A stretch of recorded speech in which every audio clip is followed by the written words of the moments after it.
Rafa, quem nos fala aqui é Fabiano King. Estou aqui na Toca do Rei e vou gravar hoje para os dois canais. Eu vou gravar para o canal Santo Remédio e também para o meu canal Fabiano King. E hoje o assunto vai ser quente, certo? Mas antes, solta a vinheta.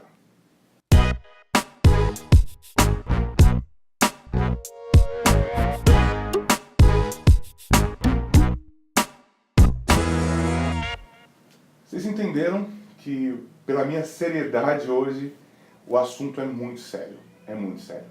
Há algum tempo atrás, eu ainda em Portugal, eu ouvi uma pregação de um pastor que ele falava a seguinte questão.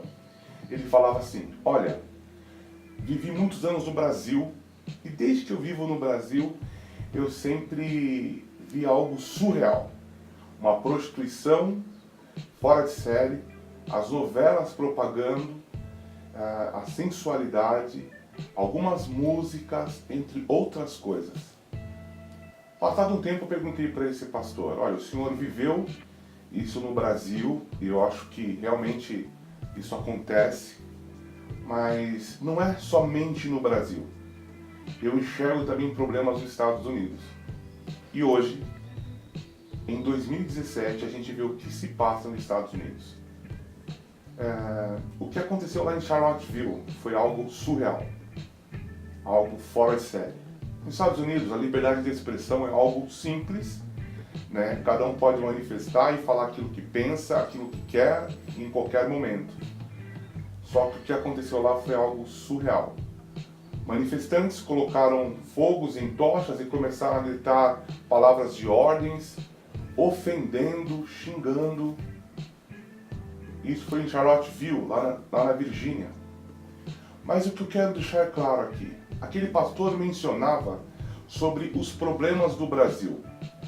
Eu quero resumir isso numa seguinte questão: cada país tem a potestade que merece. O que nós precisamos fazer é não aceitar essa situação. E eu quero usar um trecho bíblico que menciona exatamente isso. Não uma pregação contra o ódio, contra o diferente, não é isso. Mas há problemas no Brasil, há problemas nos Estados Unidos, há problemas em África, há problemas na Europa. Eu falo isso sobre questões religiosas, de posturas de pessoas que a gente fala, uau, né? Poderia ser um marco, algo diferente, mas acaba não sendo. Eu quero dizer para vocês que problemas de esferas, seja ela de qual for, acontece no mundo todo. E quando eu falo que cada país tem a sua potestade, cada país tem a sua indiferença, eu digo que nós não podemos se contentar com isso. Nós temos que orar para que haja uma paz, temos que orar para que aconteçam as mudanças. Em Romanos capítulo 12, versículo 2 diz o seguinte: e não vos conformeis com esse século, mas transformai-vos pela renovação da vossa mente, para que experimenteis qual seja a boa, agradável e perfeita vontade de Deus. A vontade de Deus não é que as pessoas vivam se degladiando, a vontade de Deus não é que as pessoas vivam se insultando, mas pelo contrário, a palavra de Deus menciona que nós devemos vivenciar o amor. No versículo 9 menciona o seguinte: o amor seja sem hipocrisia, detestai o mal e apegai-vos ao bem. Versículo 10: amai-vos cordialmente uns aos outros com amor fraternal, preferindo-vos em honra uns aos outros. Olha que coisa linda. Então, os problemas que acontecem nos Estados Unidos, eu preciso orar para que isso acabe. Os problemas que acontecem no Brasil, eu preciso orar para que isso acabe. E o que eu posso fazer para que haja uma mudança é o meu comportamento ser diferente. Eu não posso ser igual a essas pessoas e sair dando supapos, dando tapas à torta e direita, não. Eu preciso amar essas pessoas e pedir a Deus para que mude o entendimento dessas pessoas.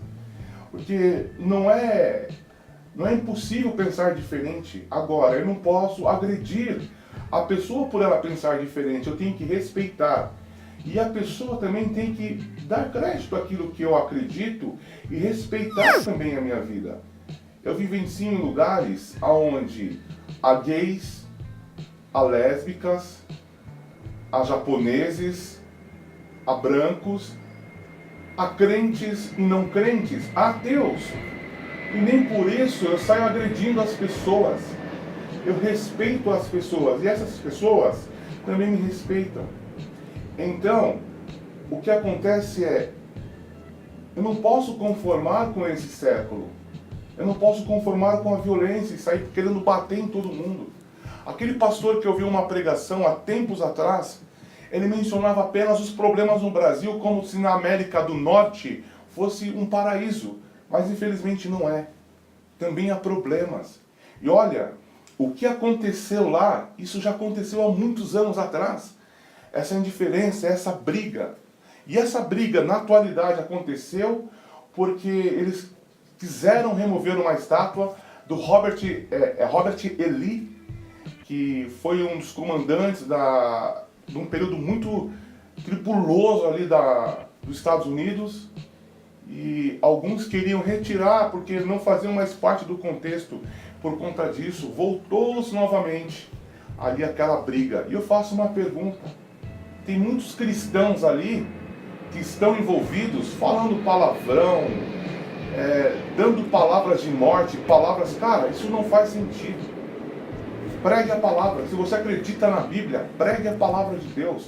A palavra de Deus é contra essas coisas. Não tem sentido. Não tem sentido. Então, eu quero só frisar o versículo 2, o 9 e o 10 do capítulo 12 de Romanos. E não vos conformeis com esse século, mas transformai-vos pela renovação da vossa mente. Renova a sua mente, renova seus pensamentos. No versículo 9, o amor seja sem hipocrisia. Detestai o mal, apegando-se ao bem. Versículo 10, amai-vos cordialmente uns aos outros com amor fraternal, preferindo-vos em honra uns aos outros. Então, ame de uma forma diferente, ame de uma forma cautelosa, de uma forma sincera. Eu fico vendo também algumas questões de Martin Luther King, e ele menciona uma coisa muito interessante em uma das suas frases nesse livro, chamado As Palavras de Martin Luther King. E aqui, na página 83 desse livro, tem uma palavra que ele diz o seguinte: a compaixão e a não violência nos ajudam a ver o ponto de vista do inimigo, a ouvir suas perguntas, a conhecer a avaliação que ele faz de nós. A partir da visão dele, podemos de fato ver a debilidades básicas de nossas próprias condições, e se formos maduros, podemos aprender, crescer e nos beneficiar da sabedoria dos irmãos que são chamados de adversários. Olha que palavra incrível que Martin Luther King descreve também. Olha, a compaixão e a não violência nos ajudam a ver o ponto de vista do inimigo e a ouvir as suas perguntas. É isso que nós temos que fazer. Ouvir um pouco mais as perguntas que nos cercam. Eu gostaria de falar algumas coisas com vocês. Vou mostrar algum livro para vocês aqui, para que vocês compreendam. Aqui no Brasil também há preconceito racial, algumas dificuldades. Mas, no entanto, o que nós devemos fazer é pregar a igualdade e pregar o amor que Cristo realmente concede e nos ensina. Entretanto, a história está aí, e isso é um fato. Eu quero mostrar alguns livros para vocês que tem me ajudado muito a construir uma identidade no âmbito social. E eu quero começar... vamos lá, tem um pouquinho de livro aqui para mostrar para vocês. Desculpa a tosse. Ó, O Negro no Brasil de Hoje. É muito interessante esse livro, que ele conta alguns relatos, ele vai mostrando o que aconteceu com o Brasil, o que aconteceu nesse lado, como o negro é inserido nos tempos de hoje, se margeando com o que aconteceu no passado, com o lado da escravatura. Eu acho bem interessante esse livro. Eu vou passear um pouquinho aqui, ó. Esse livro, Nem Preto, Nem Branco, muito pelo contrário. Cor e Raça na Sociedade Brasileira, de Lilian Morris Schwartz. É um livro muito interessante para você compreender um pouco mais sobre a cultura brasileira, sobre as dificuldades, as diferenças, mas é de uma forma muito sutil. Eu acho muito interessante essa antropóloga e historiadora chamada Lilia Schwartz. Um livro interessante, se não me engano em inglês, esse livro aqui eu achei muito interessante, O Navio Negreiro. Ele mostra como foi as transações pelos transatlânticos, pelos grandes navios, como é que era ali dentro dos navios, como que as pessoas ficavam alojadas. Ele explica melhor de como foi cada situação, como os negros viajaram de África para a Europa, para o Brasil.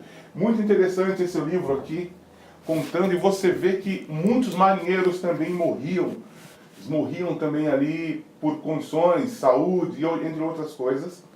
Outro livro interessante também de Lilia Schwartz, O Espetáculo das Raças. Aqui ela vai explicando aqui toda essa situação, essas misturas que encontramos aqui no Brasil. Eu acho muito interessante esse livro também, gostei muito.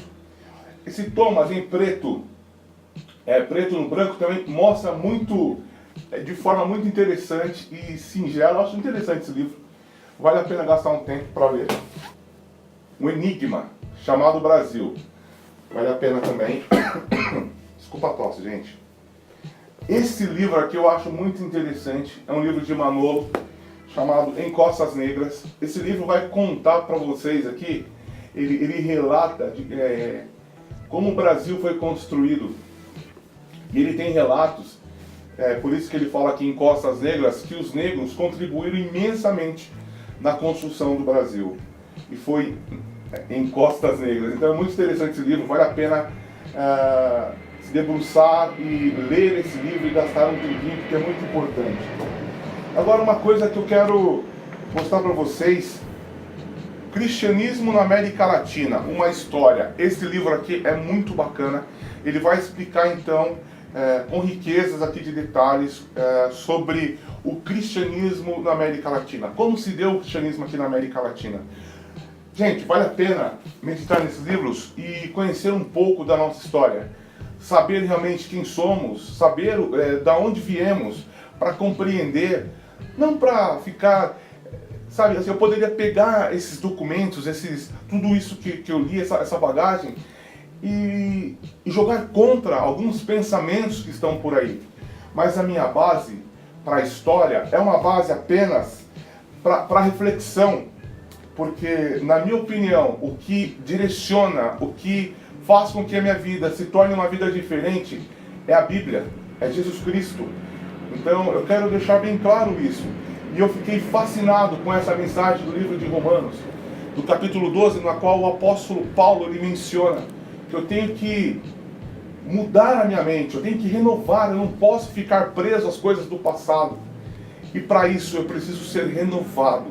Então Cristo quer renovar as nossas mentes, para que possamos aprender a amar de forma real, de forma sincera.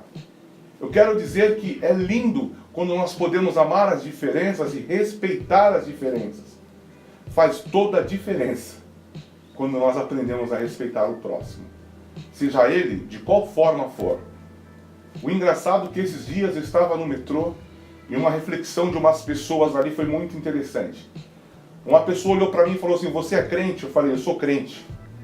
E aí, logo na sequência, a pessoa continua a falar ali com um grupinho: "Todo crente é homofóbico." Eu viro e falo: "Olha, esse seu pensamento é um pensamento errado.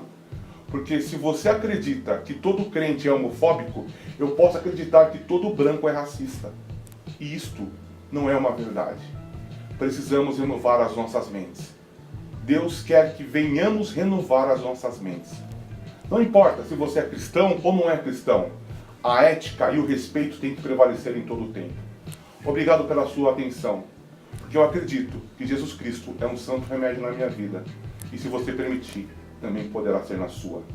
Tenha um bom dia, uma boa tarde ou uma boa noite. Obrigado pela sua atenção. Gostaria apenas de deixar um breve depoimento aqui. Que Cristo mudou realmente a minha vida. Eu quero vivenciar isso. Eu sei que existem preconceitos, que existem N coisas.